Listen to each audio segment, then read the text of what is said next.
Hello, everyone, and welcome back to Let's Talk Sarcoidosis. Today in the studio, I have Caitlin Williams of Rebecca Bitzer and Associates, and she's a licensed and registered dietitian. Welcome to the show. Thank you so much for having me. I'm really excited to be here. Thank you, because we have illnesses that we battle, and just in everyday life, we really need to know how to eat healthy. So I get really excited when you guys come on the show. And let's go with the first question because, Okay, great. I like to know about, well, one of the main things I wanted to know, what are the essential components of a diet, Great. of a healthy diet? Of course. Yes. So I really like to start with My Plate. I don't know if you've heard of My Plate. I think before when you guys were on the show, somebody had a diagram of it. Okay, great. Yes. So in about 2012, I believe, the USDA changed from the pyramid with the different food groups to My Plate. And it's a plate that is divided into 4 sections. And one section is fruits, one section is vegetables, another one is grains, and then we have protein. And I really love the visual of what a balanced meal is, because really having each of those food groups is going to give us all of the nutrients that we need.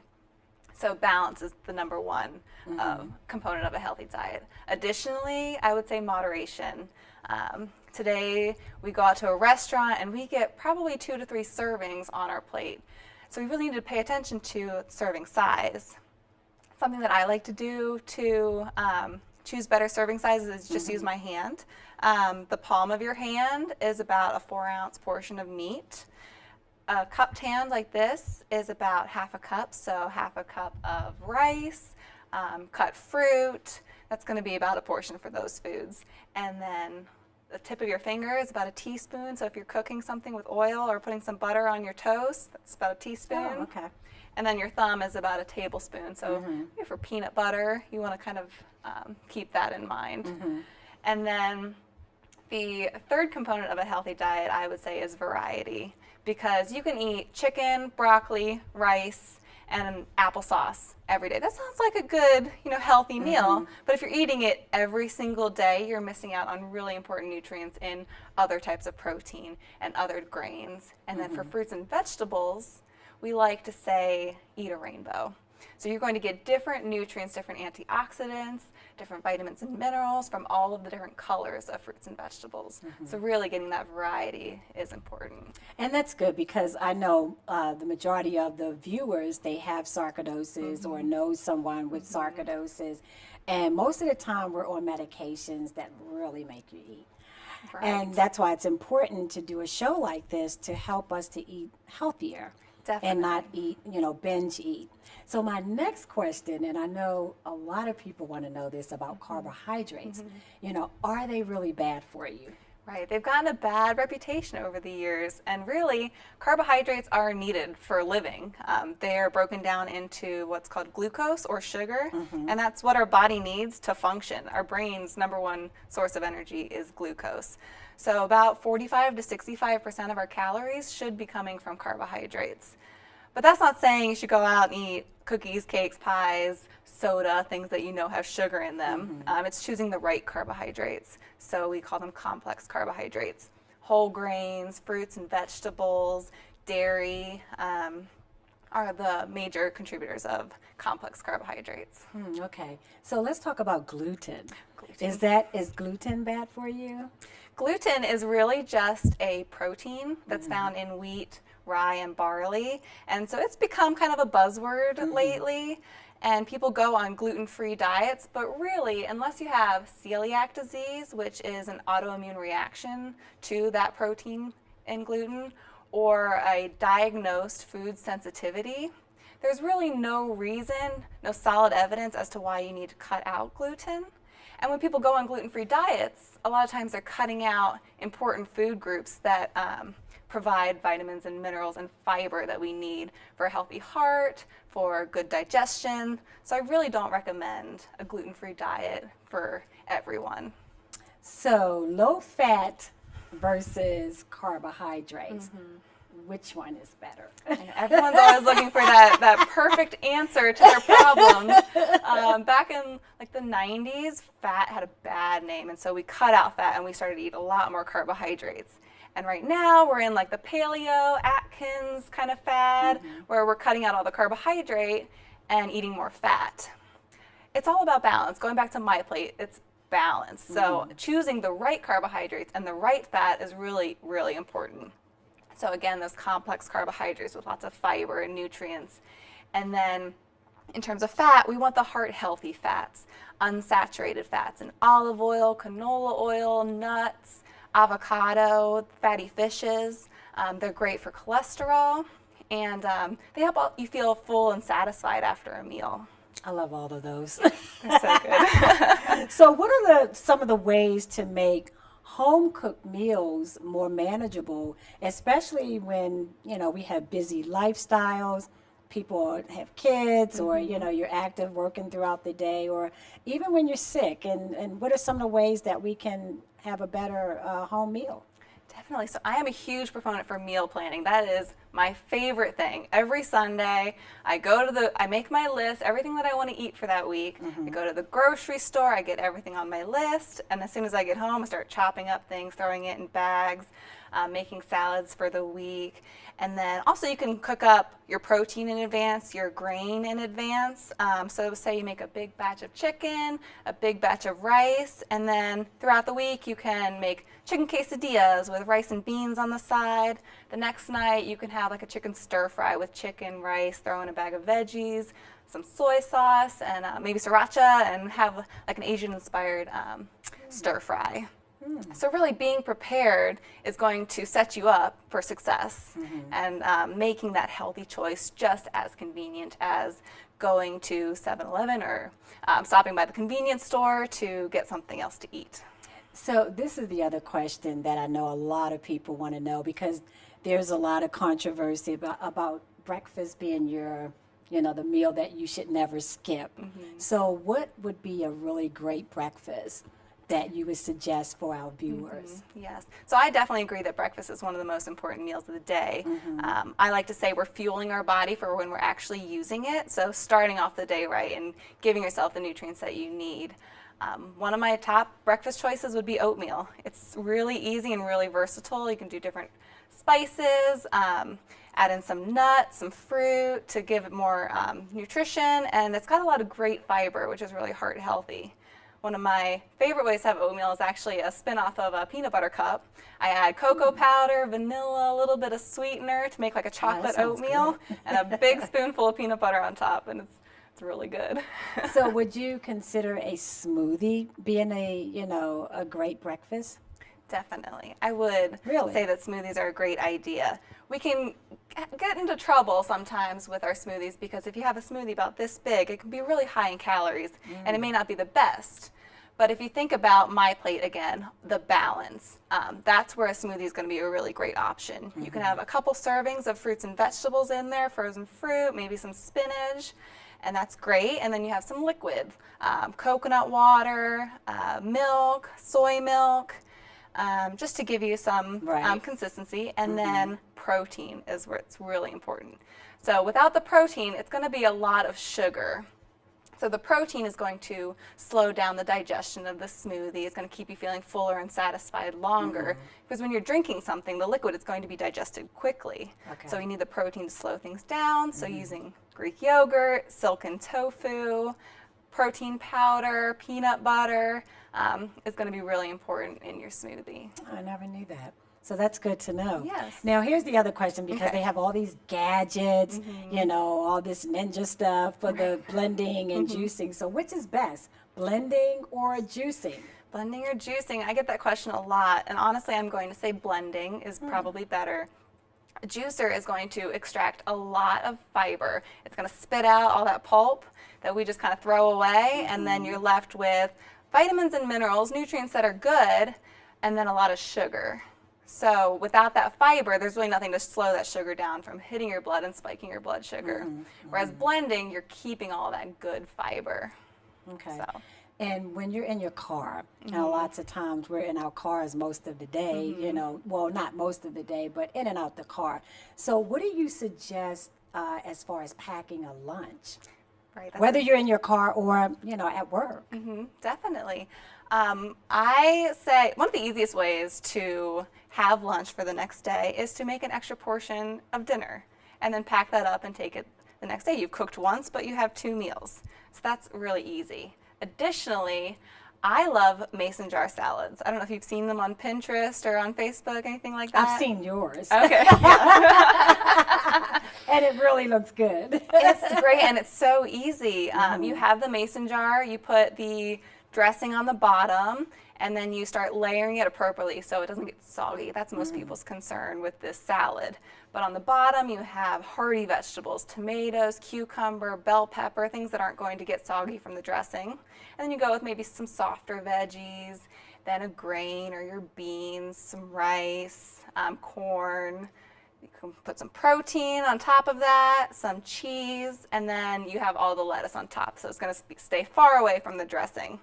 And you just grab it and go. And then when you get to work, give it a good shake and dump it out on the plate, and you're good to go. I like the mason jar idea. It's great. And you can do I it love with, that. Yeah, you can do it with a regular old container, but you might have to bring an extra container of dressing. But the mason jar is the just mason jar something makes about it.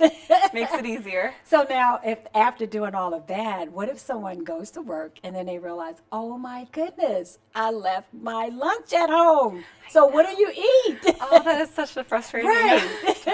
What do you eat at that point? So life is going to happen, and sometimes we do have to eat out at restaurants.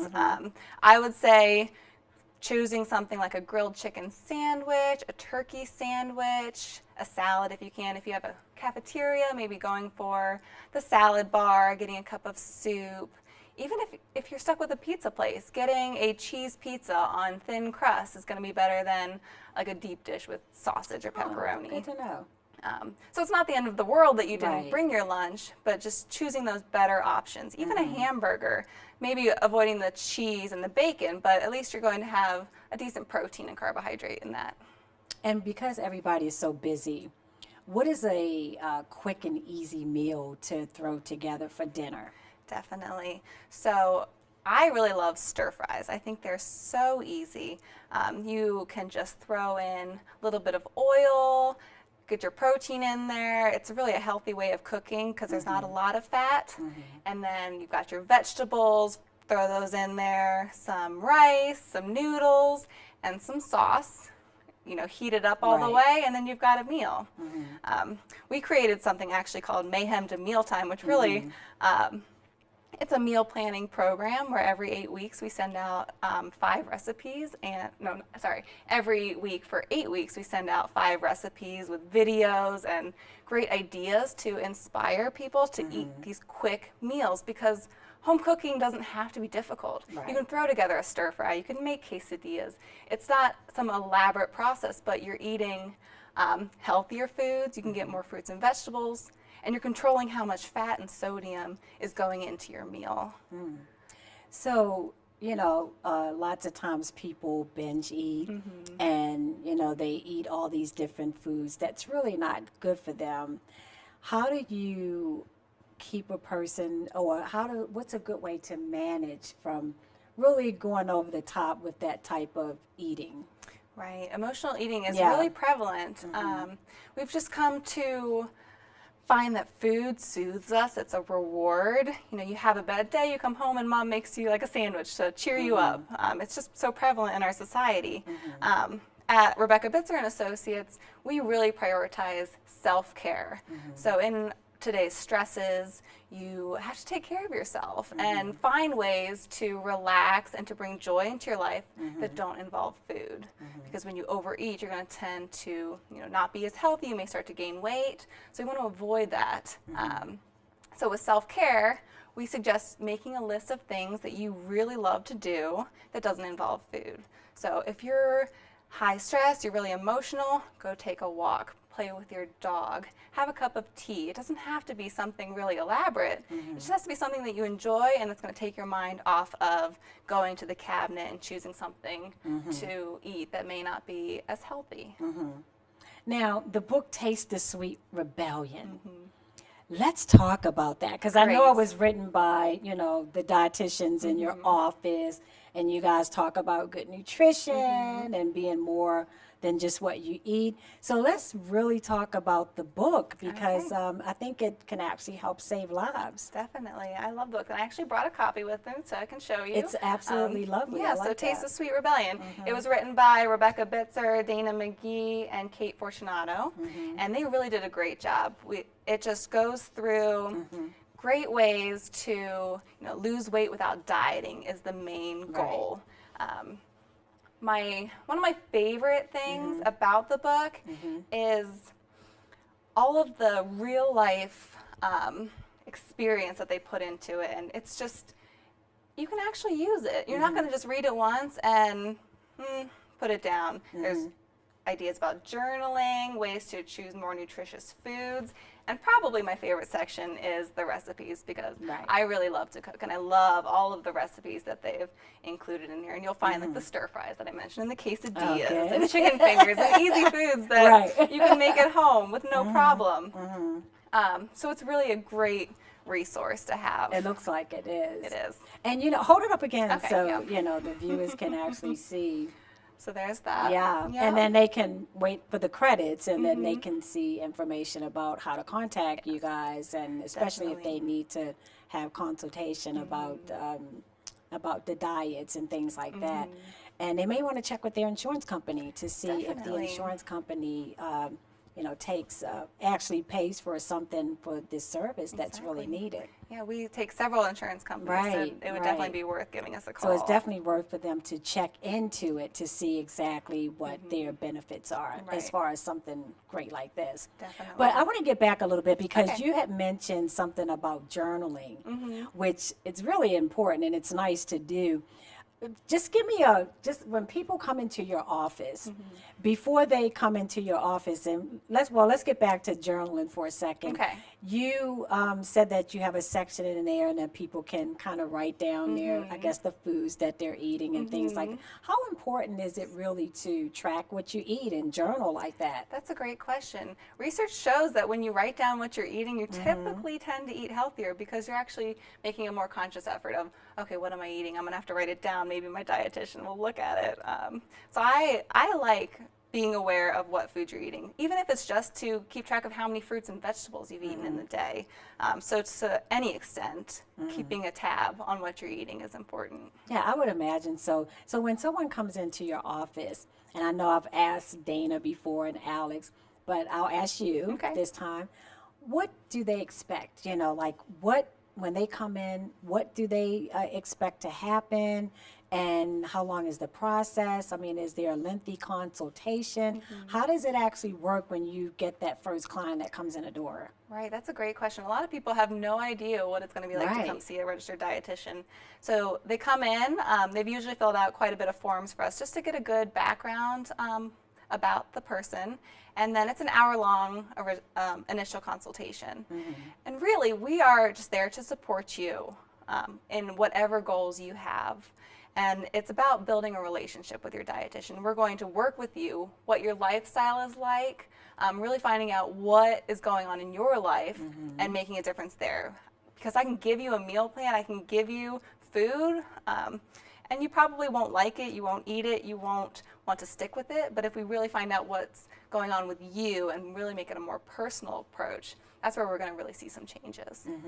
And, do you find that people are afraid for whatever reason to contact you as far as helping them for a healthy diet? Because I'm sure that some people, they want to come in, but maybe there's something that's holding them back. Do you ever get clients that talk about that? Definitely. Food is something that we get to control, and a lot of people don't want to give up that control. So I've had clients come in and just say, I didn't know what to expect, and honestly, this was way better than what I thought. I thought you were just going to tell me to change everything and be like the food police. But that's not the case. We're there to really come alongside you and work with you. And can we get back to the book a little bit? Okay. and talk about, you had mentioned some recipes, and I know it's best for people to get it. But can you talk about, other than that one that you talked about as far as a lunch with the in the mason jar, can you give us another favorite recipe Another that you favorite. like? Oh, I love all of them. But a quick one. Yeah, so a quick Another one. quick favorite restaurant. So Recipe. I love salmon. Do you love salmon? Yes. Okay. I'm having that tonight. Oh, great. So Yes, I am. salmon is heart healthy. It's a great fish. I love it. So one of the recipes that we have in here is salmon cakes. Have you ever had a salmon cake? All the time. Okay. I love salmon. Perfect. Okay, Yes. great. So it's so easy. You get a can of salmon, you know, pick out the bones so you're good to go. Mix in the flesh of a baked potato, and there's some other like ingredients that you're adding in there, an egg, some breadcrumbs, and you form them into patties. A little bit of oil in the skillet, fry them on both sides, and you're good to go. Have a nice side of maybe green beans, some rice, and it's a great meal. They're really delicious. And my other thing is, people don't like the diet. You know, sometimes you say diet and they thought, you know, they automatically think failure for some reason. Oh my gosh, I'm going on a diet and you know, I can't do it. I can't do it. So do you make the clients feel very comfortable in their choices? Are you guys making the choices for them, or are you assisting them with the foods that they like and you try to make it better in the way that they prepare them? For the most part, we're not going to give you a food plan that says you should be eating this for breakfast, lunch, and dinner, because that's just unrealistic. And really, we want you to be eating what you like. This book is based on the non-dieting approach. It's not about numbers. It's not about calories. It's about healthful meals, balanced meals. And so we're really going to work with what foods you like and how we can incorporate that into a more healthy lifestyle. And do you get a lot of people that come in who have an illness, whether it's diabetes or anything like that, where they really do need to be careful of what they put in their mouth, you know?